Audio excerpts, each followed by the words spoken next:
morning, friends. How are you all? Welcome to the Checkin In podcast. My name is Biniam. I'm a life recalibrator, helping you recalibrate your past so that you can rewrite your future.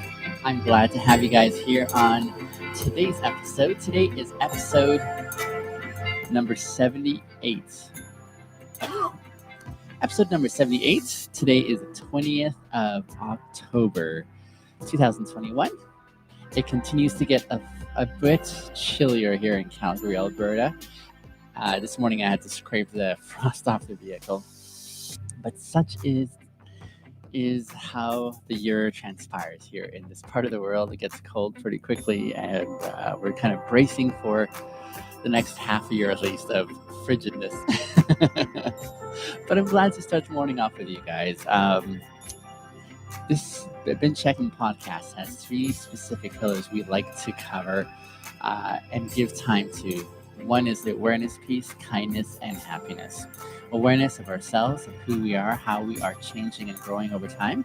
And goodness, 78 episodes in. I'm not sure if you guys are like me, who've been following along to see how we are we're changing over time, as we continue to consider, reflect. A lot of these self-reflecting questions get us to that point of saying, hey, what does this look like? So there's the awareness piece, which is really critical. There's the kindness piece, because in the midst of our changes in life, we are growing, evolving. And so what does that look like for us to be able to see ourselves from that vantage point and saying, hey, I am legit amazing, even as I'm going through change that may be challenging sometimes, right? And then finally, there is the happiness piece. The happiness piece that says, hey, what does it look like for us to process all of the other emotions as we are growing into new versions of ourselves? So I'm glad to have you joining in on today's episode 78. Let me share with you the question we are answering today on today's podcast. The question we are considering is, what's the most exciting thing you've ever experienced? What's the most exciting thing you've ever experienced? Shall we dive in? Let's dive in together. The most exciting thing you've ever experienced. Usually, as you know, as I ask these self-reflection questions, and this one here is one of the self-reflection questions that gets us considering about our past, where we have been, what's going on there, that helps, confirm where we're going in the future. And so I like thinking about the past. I don't live in the past, if I can make that distinction. I like thinking about the past, but I don't live in the past. That's an important distinction, I think, that bears mentioning. And basically why that matters, I believe, is that those who are kind of stuck living in the past, they sort of like stay thinking in terms, usually from my observation, of the good old glory days, right? Here's what was amazing back in the day when I did this or accomplished this or experienced this, or just a variety of things that they're like, hey, this is where I once was, and here's where I'm going to camp out on because that was worthwhile remembering, and I still want to stay there. And they forget to continue to grow and move into the future. And so they're still living in reference of past experiences, which isn't helpful, I think, right? Thoughts on Stoic philosophy. I'm not sure if I have anything right off the bat because I'm still trying to remember what Stoic philosophy is about. So see if you can jog my memory a little bit, my friend, on what Stoic philosophy is. So there are those who are stuck in the past, who are always having that frame of reference and saying, here's what once was in my past, right? And as they're doing that, it's, I'm not sure it serves them well. I'm not sure it serves them well um, by way of saying, hey, here's how we can. I'm just trying to like work my lighting here so I don't have the shadow right in front of me. But let's see if I bring this over here. Oh, I see that's over here. Give me a quick sec while I do a bit of maneuvering here so that we don't have like weird shadows that I'm fighting against. There we go. I'm going to place this right over here. One of the fun things about being in front of the camera is you're learning a lot about lighting and which one works better, which one does not work so advantageously. Now I'm darker over there, so I'm going to bring this maybe around here. How does that look for you guys? Is that better? Oh, I know what we're missing. We're missing the light that's right in front of me. Oh, I forgot to turn that light on. That's better. You can see me now. Amazing. So, okay, here we are. Stoic philosophy, Marcus Aurelius, right? Essentially accepting things you can and cannot control and finding happiness. There's more to it. Yes, of course. I'm remembering that now. Okay, thanks for the reminder there. So the question by Samuel, hello Samuel, is my thoughts on Stoic philosophy, and he's helping us to understand about the background, accepting things you can and cannot change. I know that's very familiar phraseology in a lot of 12-step communities. 12-step communities that say, "Hey, here's what it's like for me to." Um, take acknowledgement of those things that I can and can't change that helps me at least move forward in my own recovery process. So there is that element too.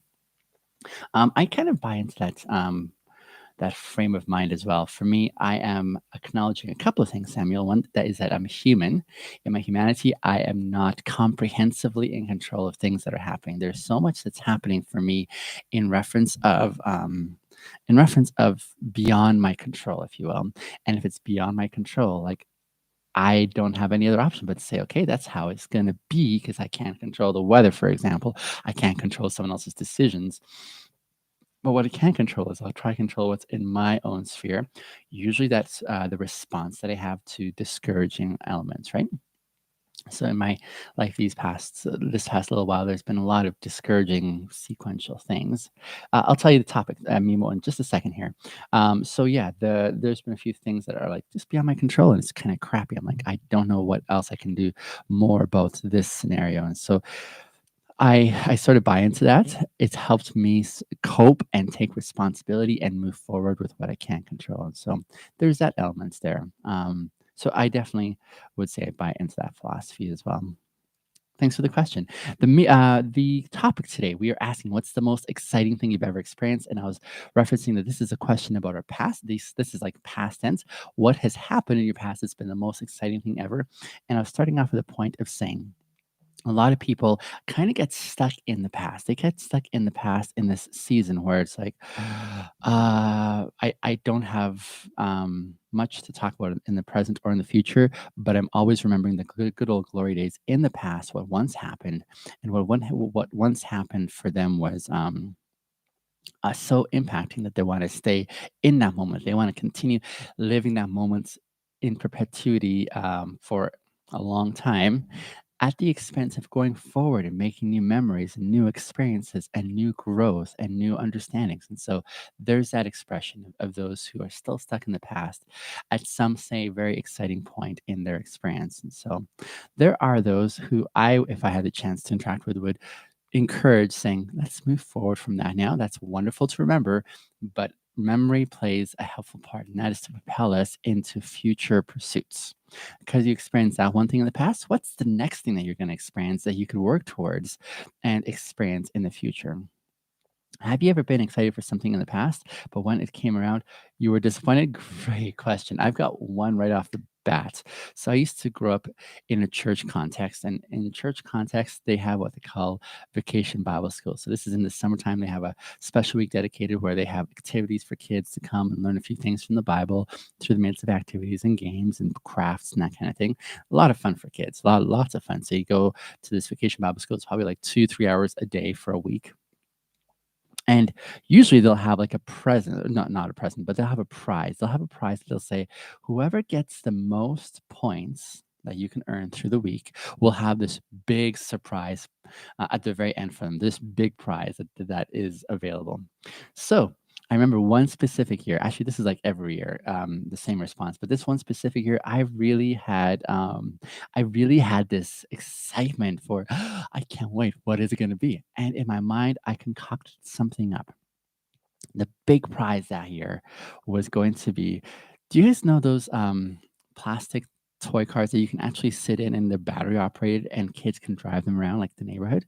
So it's like a mini little car and they just sit in and it has a little battery in there and you can like just just go around the neighborhood driving this car and it's a lot of fun, but it's expensive, right? And in my context, we could never afford something like that. So when they were saying this one year, hey, we have a big prize, huge, massive prize for the one who gets the most points.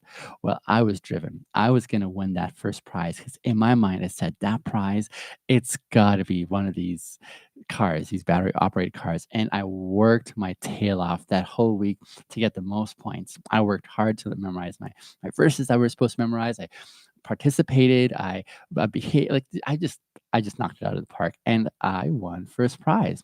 And I remember as I was salivating about to receive this grand prize at the very end, I could care less about the acknowledgement. I just wanted the prize. I wanted the car, right? And then, and then they came up with the prize. And do you know what it was? Just this big poster, this giant poster of two lion cubs and some cheesy like Bible verse on there. And the disappointment, oh my goodness. I was like, you gotta be kidding me. I worked this hard for a poster. I don't know, probably like 10 years old at the time. But you see, I had vested myself in an outcome and I worked really hard for it. And it was like disappointing. I remember another experience when I moved here to Canada from Africa when I was 8 years old. We never got a chance to move back or to go back for a visit until about 11, 12 years ago. And well, when we went back as a family for a visit, I remember this one time we walked into this restaurant. We were famished. We wanted to eat. And now, something I like doing is I like eating my dessert before I eat my meal. And so we were looking at the food behind the counter, and they had this bakery counter, and it had the most beautiful pieces of baked goods, like pieces of cake that were large, and they looked so delicious, so amazing. And on top of that, I mean, everything else looked great too, but I chose the most delectable looking large portion plate I saw behind the counter saying, I want that one. I could totally dig into that. And that's going to satisfy me. It was so rich in color. It looked so delicious, so scrumptious. And I was like, I want that. And so we went to sit down and eat it. And it turned out to be the most bland and disappointing experience ever. It looked so good, and yet it was terrible, terrible. I was like, "Oh, we paid money for this, and this is painful. This is so like I couldn't even finish it." I was like, "This is that bad." That was disappointing. So, yes, that's a great part. Are you from Ethiopia? Yes, Brandon, I am from Ethiopia. Nicely done. I'm impressed that you got to that destination. Yes, I am from Ethiopia. So, wow, that was quite the experience of of disappointment. So yes, but today's question is not what are your failed experiences of excitements that you had high expectations for, but what were the legitimate ones? What was the most exciting thing you've ever experienced? Well, I know mine. I can't wait to get to it, but let me just talk a little bit more about the question. So it's talking about your past, and I was saying, don't live in your past. Remember the past, but use it to fuel your present and what could be in the future. That's one of my things. Um, is I like helping others recalibrate their past experiences. This is my big experience I had in life is I had to recalibrate my past experiences because I used to think myself kind of a write-off. I saw myself as a write-off. I was like, there's not much that I have to be able to contribute, especially given my experiences and mistakes that I've made in the past. That defines my identity. And I had to get to the point where I was like, no, actually, the past does not make me worth less or diminish my worth.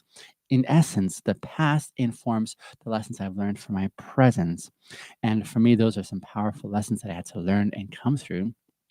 And using that now, reflecting on the past, considering my present, and then forecasting for the future, rewriting my future. That's the evolution that I've come to find tremendous stability in. But the most exciting thing you've ever experienced, can I tell you how I've put this question off for quite some time now until today? And finally, I was like, "Yeah, I think I know," because I was, like, struggling thinking, "What is so significant in my past that was that meaningful?" And, yeah, I got it. For me, it's a bit of a story. I am 41 years old. Kind of blows so many as an Uber driver, and even not as an Uber driver, I think people were just shocked to find out how old I am because apparently I look young. I'm often getting people guessing in the 20s category saying you must be 22, 23, but the way you're speaking is like you've got a lot more under your belt. And yeah, I kind of do, but I didn't realize how young I look.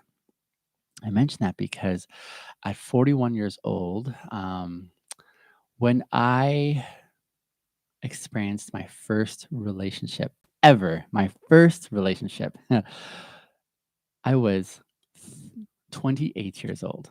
I'd never had a girlfriend until I was 28 years old.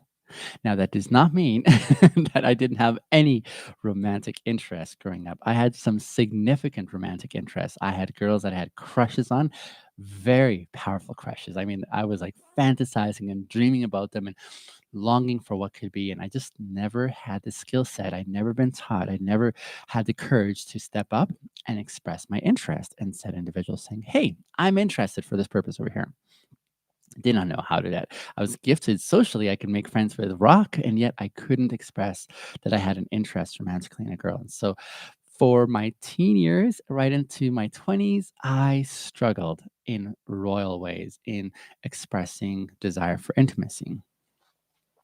And that was not an easy time. And so I mentioned that as a significant point because when I got into my first relationship at 28 years old, that began an exciting season for me that I'd never experienced before.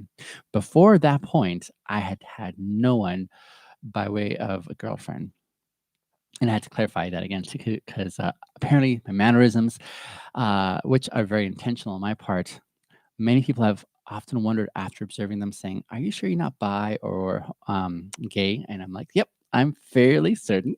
The way I present myself is very specific, and I'm unapologetic about that. I'm unapologetic because this is the way that I value engaging, and that's where I, yeah, express myself as such, even if it gives strong vibes on the gaydar, as my sister would say.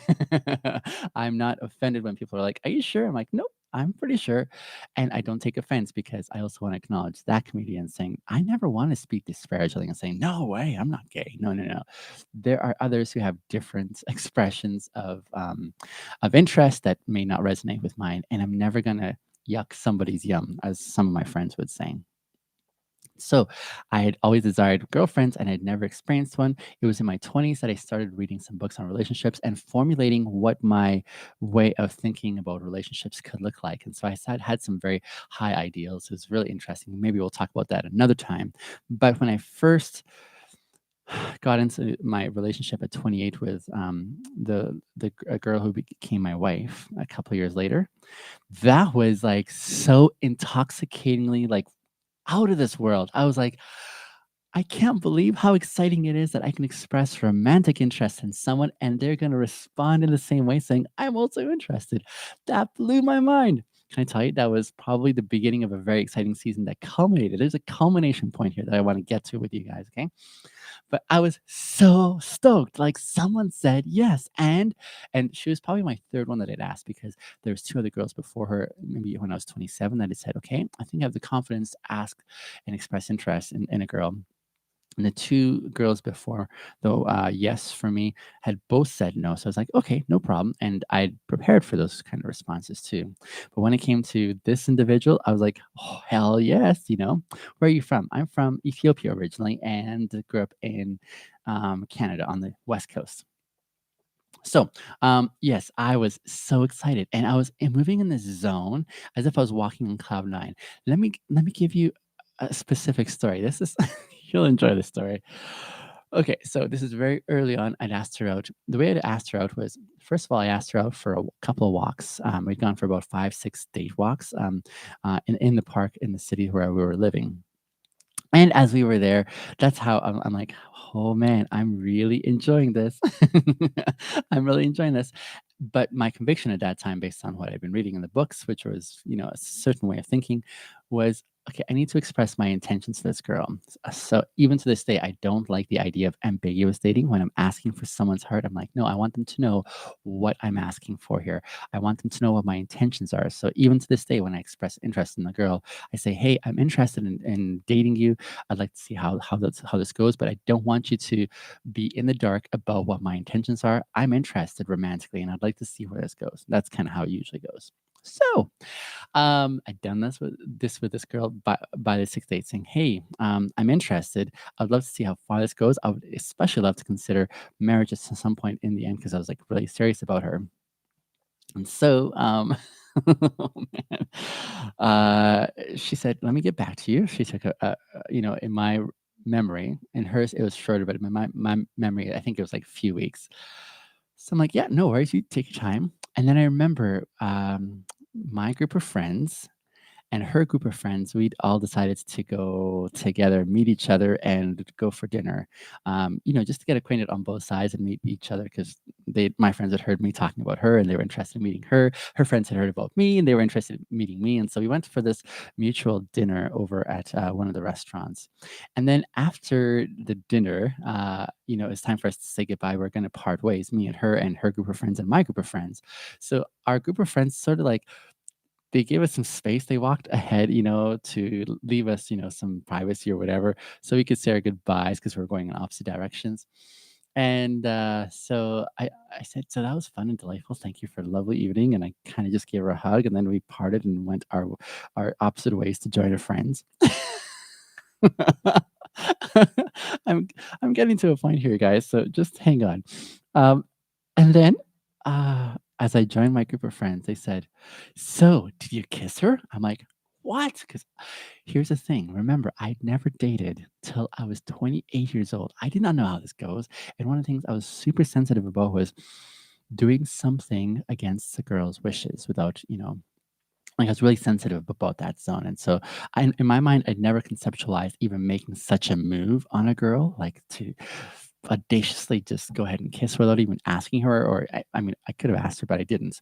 And I was like, no, she's probably not interested or at that point there yet. So we were maybe at the month mark in our relationship at this time. And so my friends were like, "So did you kiss her?" And I'm like, "Oh, no, I couldn't do that."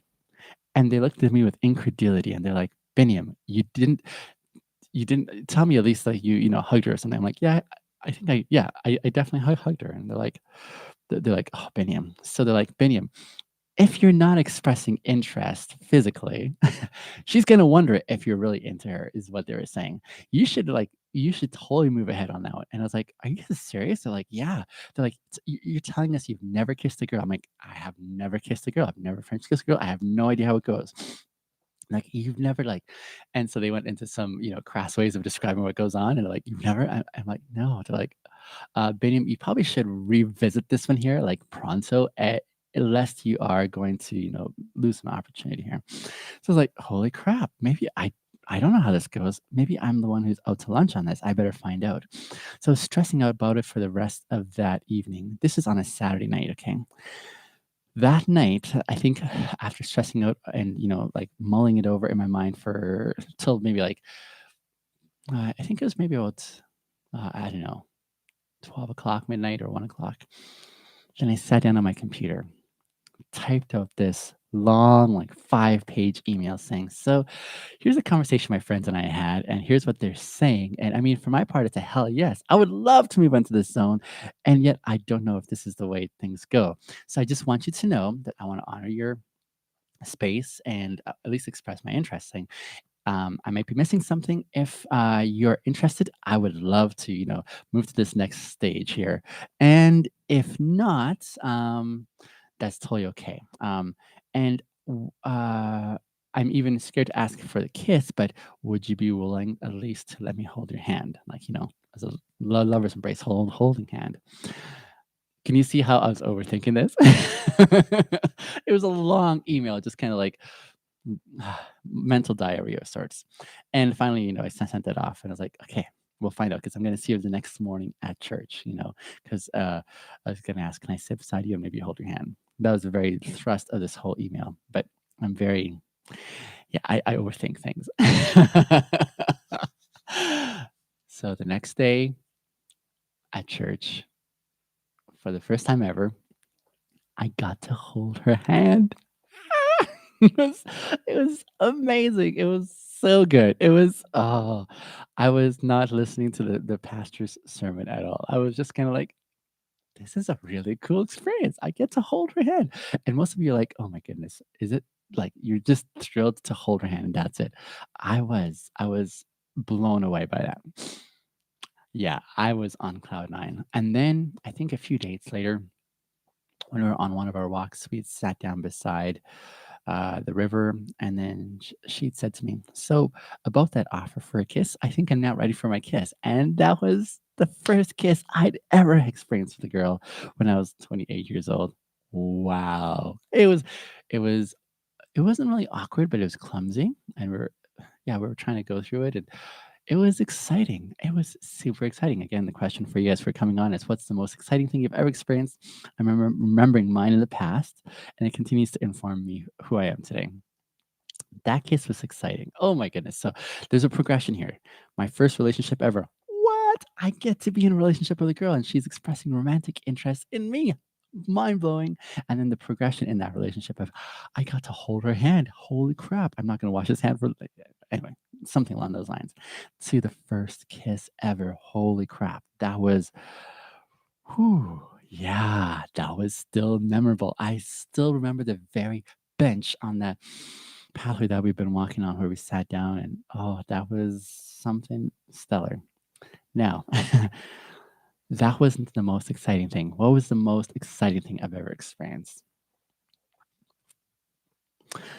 I think it was captured on camera, and I was looking for my wedding album, and I would have pulled out my wedding album and shown you this picture. But this picture was me on my wedding day.